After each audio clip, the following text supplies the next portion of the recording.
Hello everyone, welcome to my channel Ritu Taste. So how are you all? I'm here today to share a new recipe with you all, that is our chocolate mousse, that is made up of only two ingredients, that are chocolate compound and some hot water. So let's start making our chocolate mousse, that is our new recipe.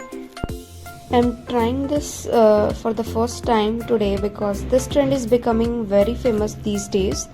So I thought that I should try this hack and let us see is it in real or not. So here first of all take the chocolate compound in a bowl, just crush it.